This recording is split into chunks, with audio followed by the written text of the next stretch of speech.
Anong mensahe ang kailangan marinig ng mga Pisces mula August 4 to August 10, 2024? Pwedeng nangyayari na to o mangyayari pa lang. Kung hindi man para sa inyo itong magiging reading, baka para sa someone na malapit sa inyo. O sa someone na kakilala nyo mismo.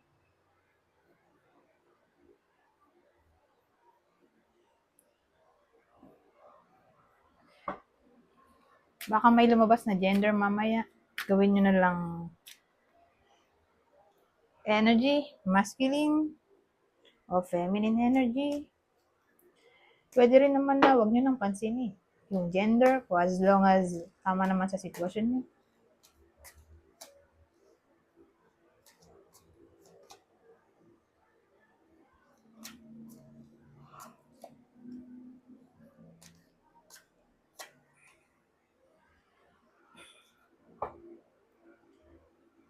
Well, dalawa ace oh.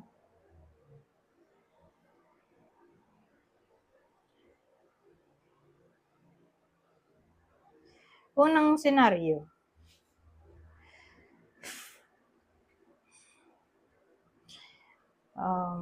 Baka tumama tong unang senaryo sa mga in relationship. Kumbaga baka may bilhin sila together na hindi naman important. Ganon. Kumbaga baka masayang lang yung money sa mga bagay-bagay na hindi nila sure kung tama nga bang bilhin yun. Kasi parang nalilito sila dito, oh. Ang dami nilang gustong bilhin. Kaya lang nga, may energy tayo ng the devil. So, ang dating sa akin,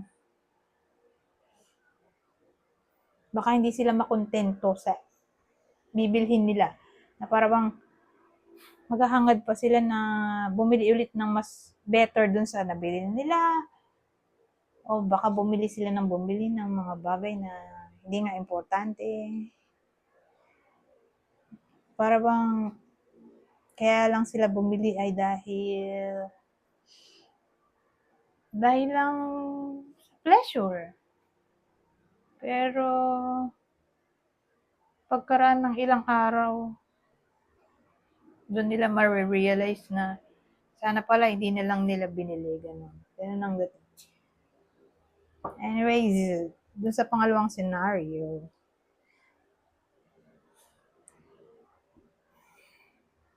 may dalawa kasi tayong ace eh. So, para bang may opportunity. Ito yung opportunity. Pero financial to. Opportunity din naman to. Pero relationship. Magiging blessed. Kung sabihin natin may darating sa buhay ng iba sa inyo na gusto talaga nila. At yun ay may kinalaman sa relationship.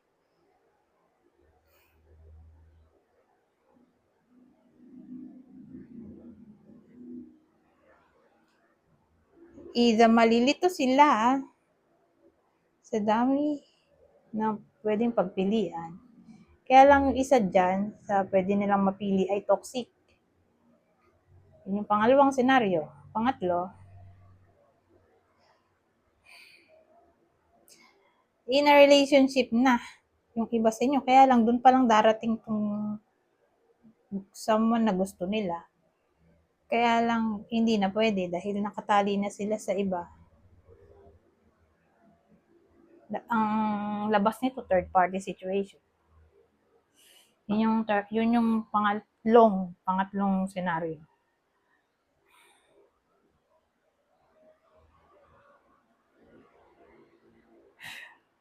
So, sa dami ng senaryo, mahirap i-clarify dito kung sino yung partner na tatamaan ng reading na to.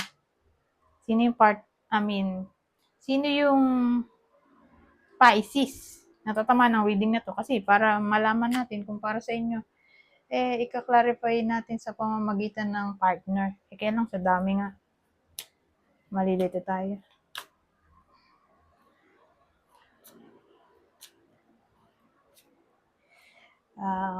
Kukuha na lang ako ng apat. Apat na possible clue dito. So, pangkalahatan na yun. Dun sa reading, pangkalahatang clue na. Scorpio, Libra. Libra ulit. Aquarius.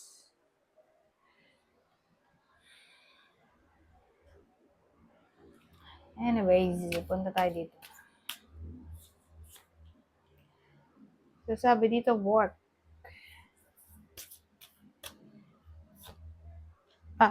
Open relationship. Kasi pag sinabi mong open relationship, walang commitment, di ba? So, papasok din yung situationship, third party situation, friends with benefits. Pero lahat ng sinabi kong yon dito, tatama sa work. So, ka-workmate, yung possible third parties, third party, ka-situationship, o yung friends with benefits na sinabi ko nga, ka-workmate yun. Doon tatama sa ka-workmate o doon sa workplace. Para sa iba sa inyo, so sino kaya to?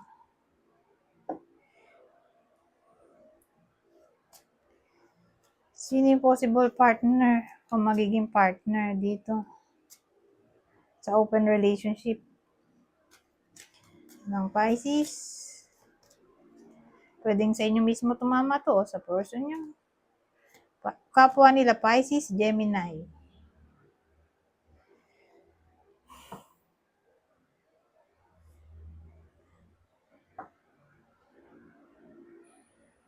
Kuha pa tayo.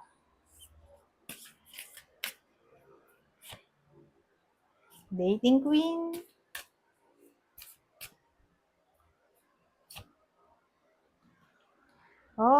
So yung iba sa inyo ay magkakaroon ng new love.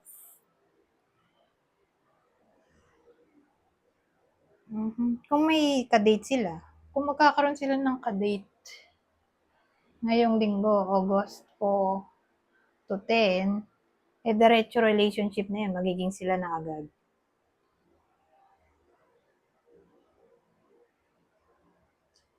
So, anyone na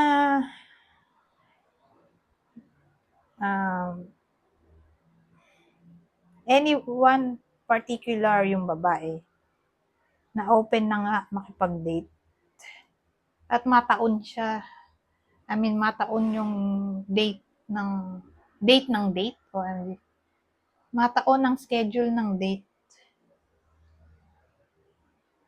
sa August 4 to 10, diretso relationship na nga. Boyfriend na yung babae. Pero babae lang naman to. Hindi naman kasama lalaki. Kasi dating queen eh. So, babae lang yung tatama ng reading na to. Anyways, kukuha ko dito ng 6 na tawag ito. Extra message. So, kunin nyo lang yung message na sa tingin nyo ay fits sa inyo. Kung single o in a relationship. True love appears when you least expect it. Link. The bond of love grows stronger over time.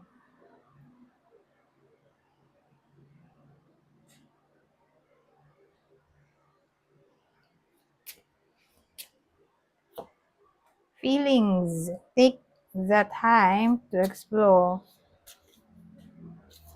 the deep emotions you are experiencing. Test. Your strengths and weaknesses are being tested.